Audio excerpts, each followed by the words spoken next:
the issue of credibility is really quite an important one because it's where we begin to look at our level of awkwardness, shyness, and even our self-esteem, maybe our level of confidence, and we gauge whether we are actually able to stand in a way in the world where we can be convincing and we can be believable about what we say we are about, or what we say we can do or deliver to people in their lives. So if we are actually a professional, or we have a specific service that we offer, or a specific product, how credible are you if you are the face of that brand?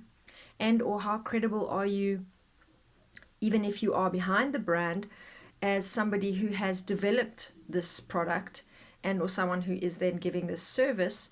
And how then does this extension of you to whatever it is that you're offering add value to what people are receiving from you? This is really what credibility allows us to do. It allows us to have the quality of being believable, and to actually be convincing, and to have some kind of probability, expectability, acceptability, plausibility, believability, authority, really, for what we are actually presenting. And another quality of credibility that I think is really important to remember, and it ties in so beautifully with our Women of Truth work, is the quality of being trusted and believed in, right? So it's really coming down to trust. Can I actually depend on you? Can I actually trust you with what you say you can do? Can you really deliver? And if something goes wrong, or I don't get what you say that you can give me, can I then actually come back to you and get some kind of reliable response, right? Another thing that credibility does is it actually can give you a kind of status, a kind of authority or positioning. Now, to be able to present your credibility online is a totally new challenge in the world, and that's what a lot of brand strategists are able to do. Some are not so good at it, but there are some really good branding experts that can help you develop your authority online. Now, when we are talking about credibility, we also have to go back to this initial idea that I connected us to, which is our self-esteem and our confidence. Because what I see is a lot of people trying to get out there, trying to start businesses, and trying in a way to sort of fake it, as in, I know what I'm doing, it's all perfect, it's beautiful, it's something I'm totally certain is going to work, but there is a real insecurity behind that, or there is a lack of experience, or there's really a limited knowledge about what it is that they're doing.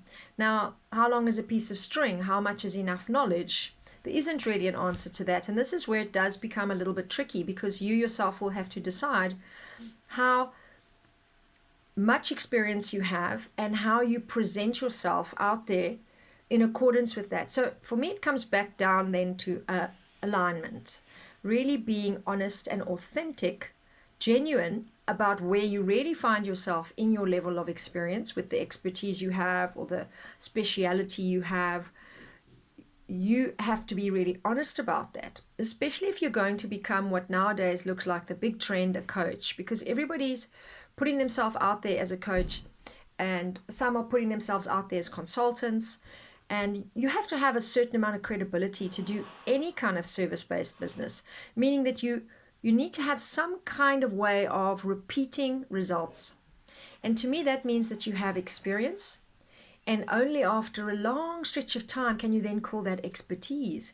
And only if you are truly specialized in something, as in you've actually gone and studied it, yes, but you've actually maybe even mastered in it, and then perhaps you are actually an authority in it. In other words, people come and ask you advice about it, and or you can consult other people on how to do that thing because you know how to do it. Can you then say that you're a specialist? So by no means put things like specialist, expert, master in your biographies or in your branding content if you are not that. How long is a piece of string? How many years of experience? Well, the ballpark figure for me right now is 15 years. If you've worked on a certain profession for 15 years, you could say that you are no longer in the experimental phase. You are no longer someone who just practices this profession.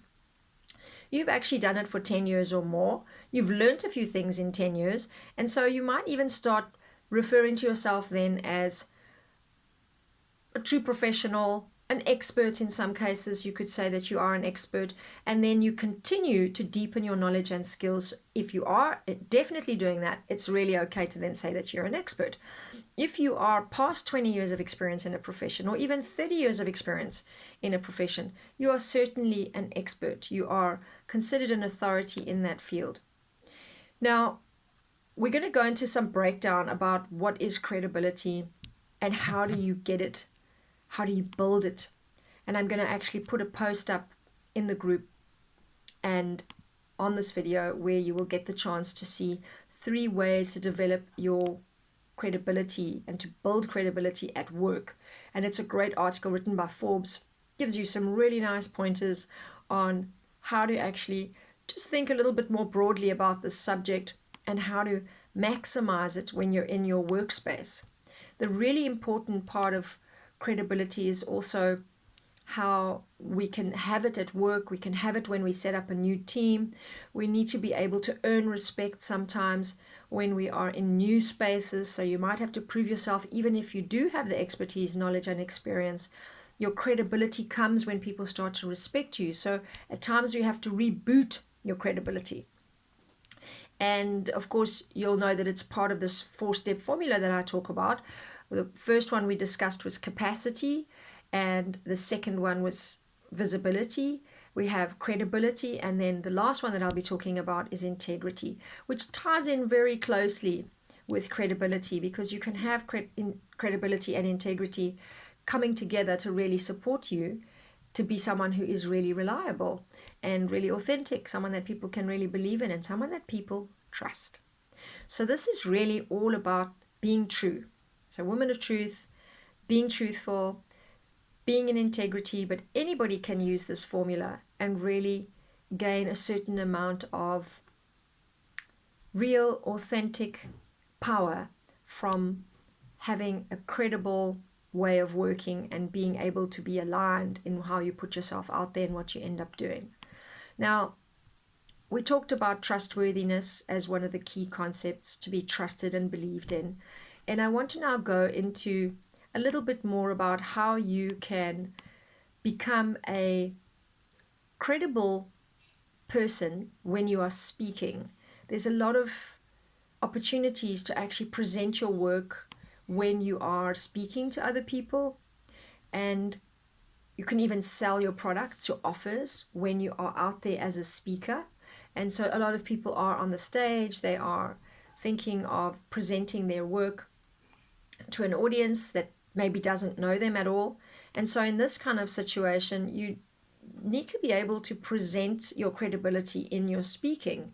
And so I'm going to give you just 5 tips that help you do this, so that you can also practice it even in just a networking conversation, maybe with someone that's a stranger, so that you can actually have a way to show what you are busy with without sounding like you're trying to impress them, but being really realistic. So first of all, if you are going to give a formal speech and or you're talking to a new person, you need to trust that person and like that person authentically. Find something in them, on them, in the audience that you like, right? This is already building a set of rapport aspects in the way that you're engaging.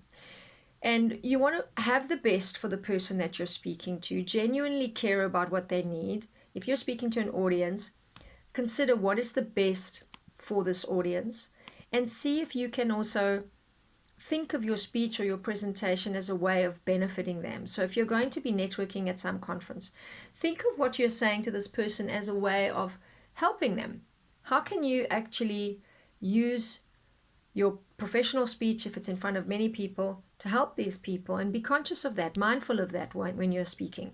This gives you credibility because it means you're also authentically present in this conversation.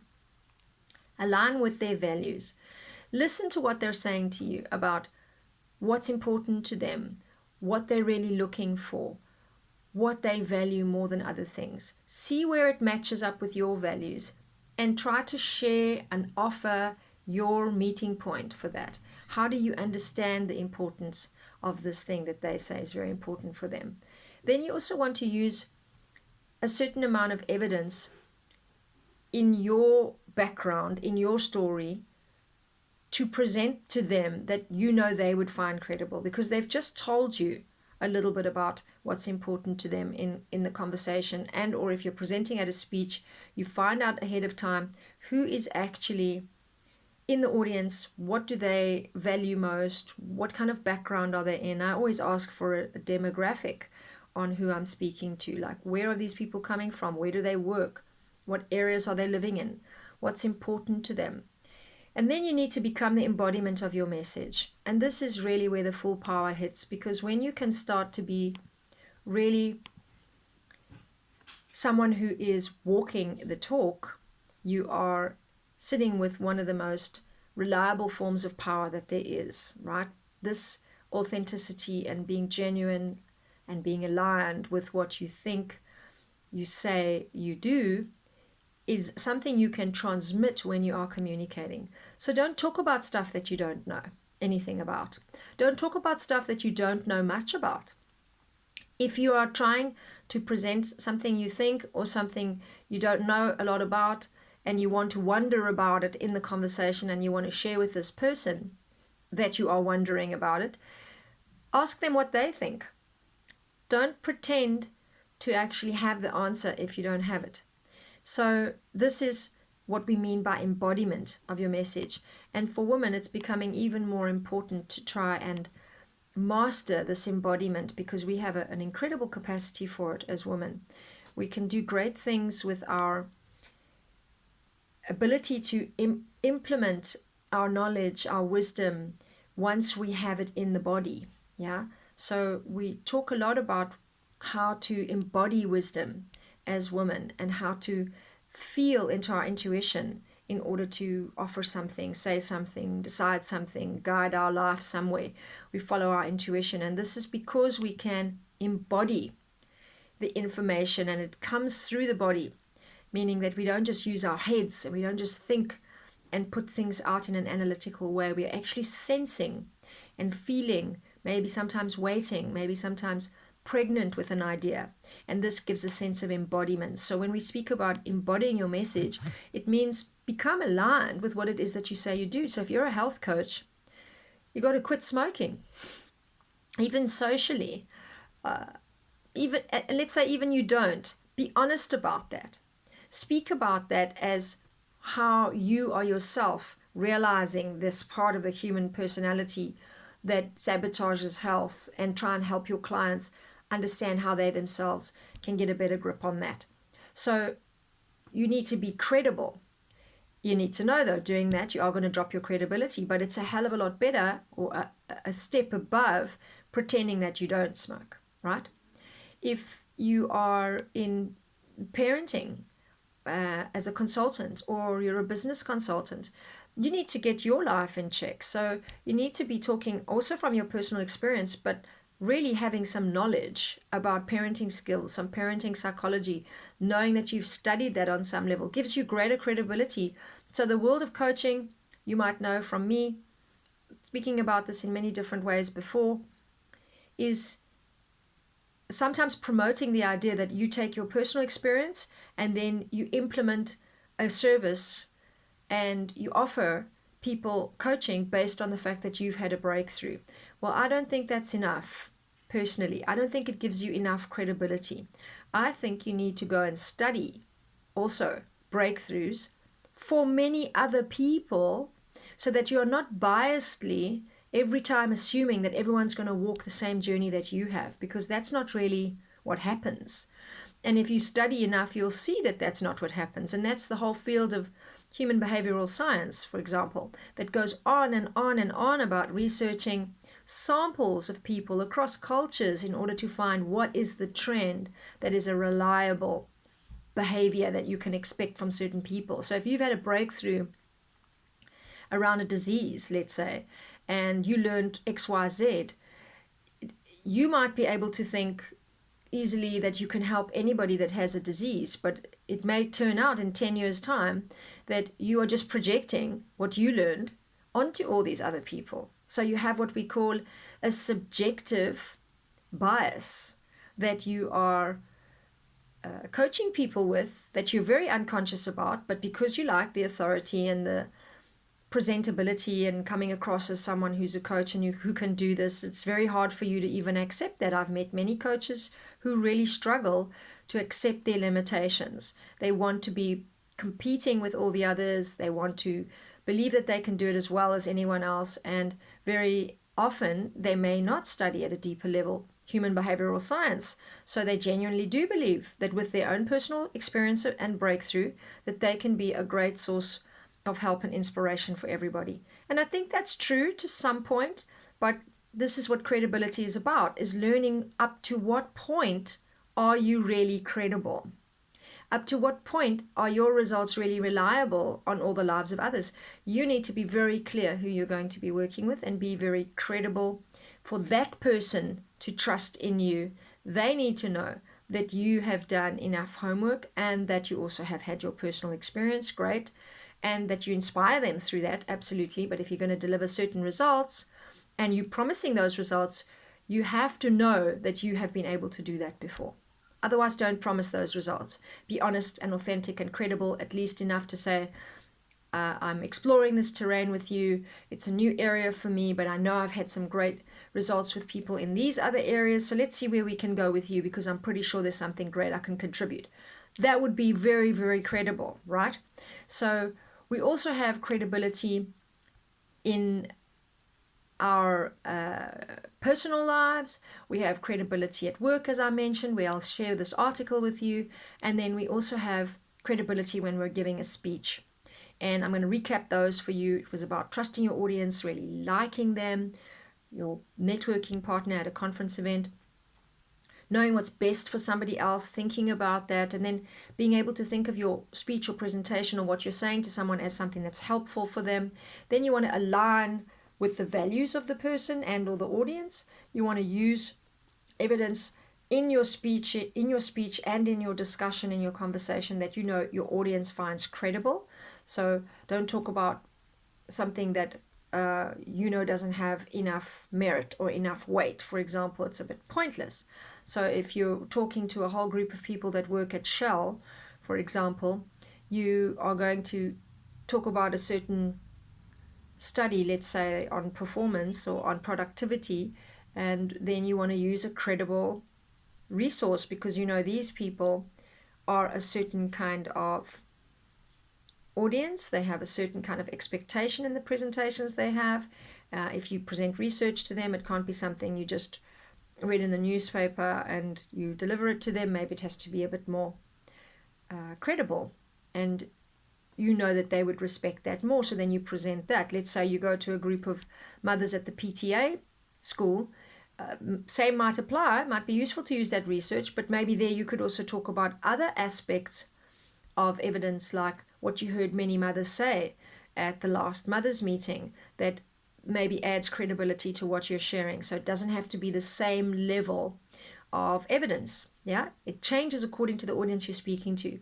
And then the last one was be this embodiment of your credibility and your wisdom, so that it's coming truthfully from you. How do you gain credibility when you have very little experience? Now, this is the really important reason why I wanted to share this topic with you, because if you are in a phase of your life or your business where you are not quite sure where you find yourself and or where you're heading, and you're still exploring or experimenting, or maybe you're lost and you really want to get found, you really want to see where you're heading, you want to know more clearly what you could be doing, there are a few things that you can do to actually gain credibility. And I'm going to give you 3 tips on how to gain credibility when you don't have much and you want to just increase a little bit what you already have. So the one thing I think you need to get a little bit more familiar with, comfortable with, is researching, okay? So your research skills can definitely be leveraged so that you can start to stand out a little bit more in your industry.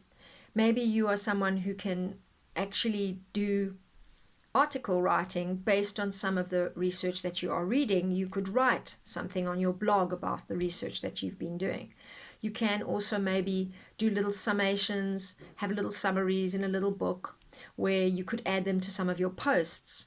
And you are really investigating your area. You really want to know a little bit more about what's happening in your industry, what's the new cutting edge information that's coming out, what are the trends, what's the specific knowledge in your industry that's really important for you to know more about. Very, very important to be able to get more information, more background, and to also rank on a more general worldwide scale of where things are at in your industry. It's a really good way to begin to inform yourself. It will also deeply influence the way you work, and it would also guide you to look in areas where you know you need a little bit more training and to understand what kind of skills you have to be learning. Now, we spoke so much about knowing very specifically where you are in your industry, in your line of expertise, knowing what your specific contribution is. You need to be able to embrace that, accept that, and be really, really realistic about that. Doing that is going to help you do the very second tip that I have for you, which is to volunteer willingly. Now, if you don't have a lot of credibility in your life, as an expert, you've just started your business, you don't have a speciality, you haven't had much experience in this area, a brilliant, brilliant way, and I did this before I studied, I do it regularly, I'm doing it again, over and over because I'm in a new industry, a new country, I'm applying my skills in another area, and it's a very exciting and also very humbling experience for someone, let's say like me, who has a profession and I have very specific skills. I want to now see, do they work in another industry? So I have to recognize that I have very little credibility in this other industry because I don't know that language. You might find yourself in a similar position. It might be at the start of your career.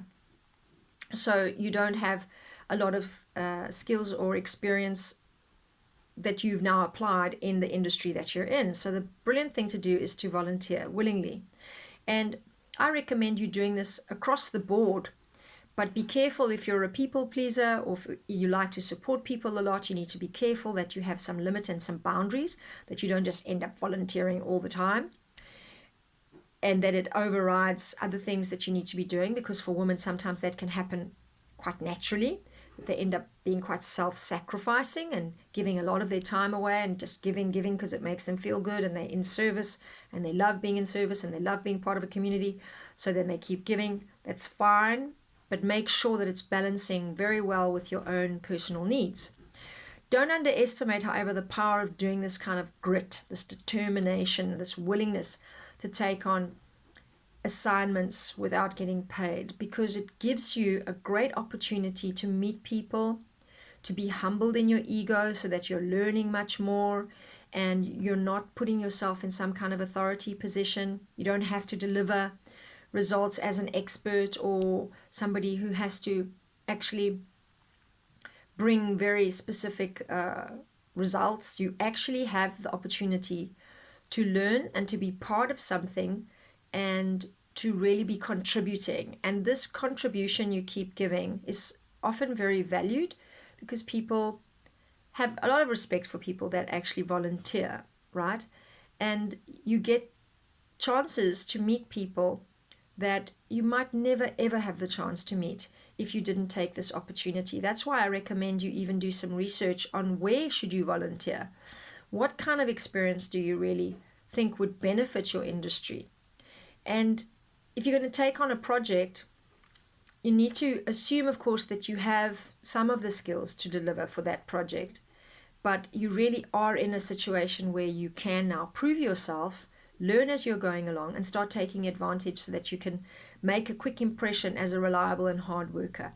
That's really the benefit then of having volunteered and getting even testimonials from people in those areas that you've now applied yourself. you could have a few contacts that you can benefit from when you set up your website. Maybe you have a few testimonials from some of those people. Maybe they can endorse you on LinkedIn. Maybe you have a whole batch of ways that you can actually even use these contacts in the business that you're building or in a future enterprise later on down the line. So stay in touch with those people and really try to cultivate your network also with the people that you're volunteering with. I have 2 more tips here, but I'm going to choose one which I think is really important because the other one we have covered, which is around building this network. This last tip that I want to give you is to really manage your workload and communicate proactively, because as a person trying to build credibility, one thing you want to start to master or perfect is your reputation and the way that you are coming across professionally in the work you do, and how to be understood by people, to know how to anticipate a deadline, to meet the deadline, to really get guidance when you need guidance, to not be afraid to ask questions. So all this comes in to this really important skill of being able to manage what you set yourself up for. So if you're going to be developing experience and you want your credibility to grow, start practicing it in every interaction that you have, even with a colleague, even with a peer.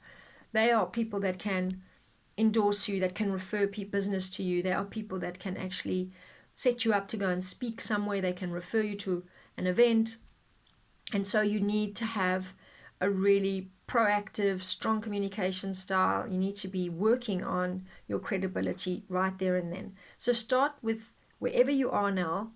Build your credibility in these 3 steps I've given you. Research is the first one. If you don't have enough credibility and you want to build it, look carefully at what contribution you are already making, but be aware that you have to know where you're at, know your limits, etc., and keep developing them by volunteering willingly. And look specifically at where you want to volunteer. And my 3rd tip was how to manage your workload and communicate proactively. So be mindful of deadlines, practice working in more efficient ways, be very clear about what you need, what you want with your colleagues, your peers, and even people that know more than you or authoritative figures. See if you can practice having relationships with people where you are developing your credibility and you are actually doing what you say you're going to do, right? So you have this alignment that I said is one of the greatest forms of power. I hope this has been helpful for you.